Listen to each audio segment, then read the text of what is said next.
We should address the latest developments in the Stepstones, my lords. Where, I wonder, is our Prince Daemon? It was a decade ago, and he has since left the region undefended. We have left it undefended. My queen. What are children but a weakness? Through them, you imagine you will persist forever. You will be our king. We are the blood of old Valyria. But for them, you surrender what you should not. A father compromised by the acts of a son. To have one child like that is a mistake. To have three is an insult. People have eyes. The consequences of an allegation like the one you twirled would be dire. Dracarys!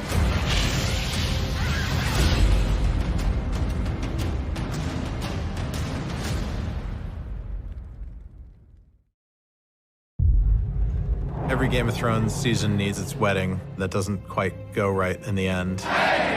She knows that this is going to be a marriage of convenience, so she wants to make it as convenient for herself as possible. Otto doesn't mince his words.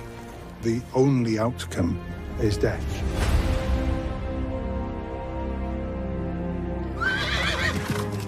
We allude to Lady Rhea all through the season, and so it felt like a good way to meet her was literally just before we kill her. There was this line in the book that always fascinated me. Daemon's wife, the Lady Rhea Royce of Runestone, fell off her horse and her skull was crushed in the fall. And I read that and I was like, that's such a weird detail to include with no context around it. So I stared at it and I was like, well, Daemon obviously went home and murdered his wife. And we made a whole little short film story about it. We like this idea that she was actually a tough woman, no nonsense, who wasn't as Daemon described her, but probably just somebody that just didn't really like Daemon. What will you do now? We never know whether Daemon went there to kill his wife or not. And that's what Matt plays so interestingly. You never know what's going on in Daemon's head, yet you believe him when he makes split-second decisions and goes for something. I think he just takes advantage of an opportunity. He's about to walk away at the end, and then she throws the final insult his way, and then he finishes it off. Viserys has decided he's just got to marry Rhaenyra off. Dare I say it is a matter of taste? I prefer roast duck to goose. I cannot say why. They're trying to see if they can get along, because it's not a choice at the end of the day. It's the ultimatum, really, isn't it? It's humorous, but it's also just very clear that they're both at peace with their sexual desires. It's a very modern conversation set in medieval subtext. They're essentially agreeing to have an open relationship. Their fathers have both insisted upon this marriage pact. It's not either of their choice, but they decide to do their duty to their own family. I think they are like really forward-thinking as opposed to their parents who are like stuck in the past and old-fashioned ways.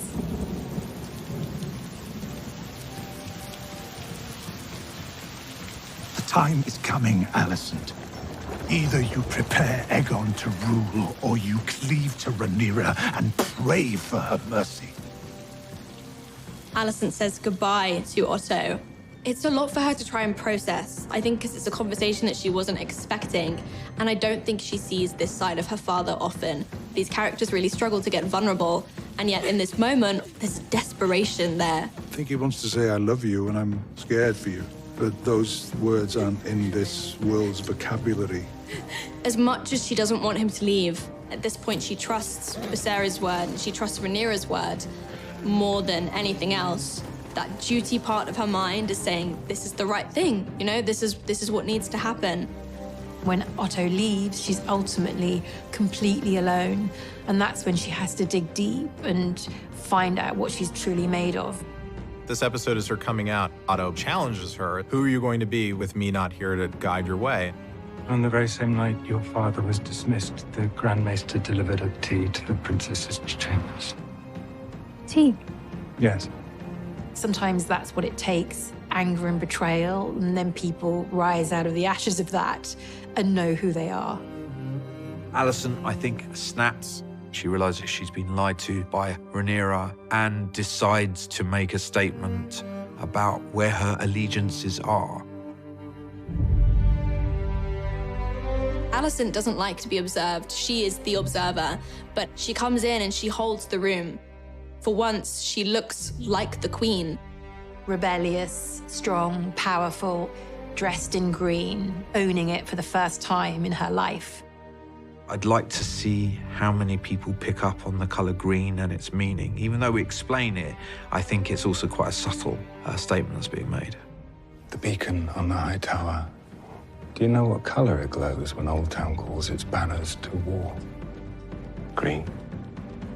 She doesn't need to come in and shout and scream at Rhaenyra. Because of the dress that she's wearing, that says enough. She is a high tower, through and through. She's representing her father. This is her saying, screw all of you. I know the truth, and I know where I stand. Congratulations, stepdaughter. What a blessing this is for you. The fun of that sequence is playing on the audience's expectations of a Game of Thrones wedding and knowing that these things tend not to go well. From the very first frame of that wedding, setting up all the dynamics going on in that room, really paying off all of the things we've been building to at this halfway point in the season, and you just don't know where the explosion is going to come from, and then it comes from the most unexpected place when Kristen Cole finally just snaps. It's a scene of chaos and anger unleashed. All the people at the top table who have been trying to control their kids and manipulate them. This is the result of that. Poor Viserys. So many times in the show, you see he has these grand plans, you know, his tournament, his hunt, and they just don't come to fruition the way that he wants them to. So at the end of this, the thing that was supposed to be a grand affair in the beginning of a long lead up to a great royal wedding, he throws a shotgun wedding at the end just to get it done. He quietly forces the Septon to marry them, with poor Laenor bereft over the loss of his lover. I am yours, and you're mine. Whatever may come.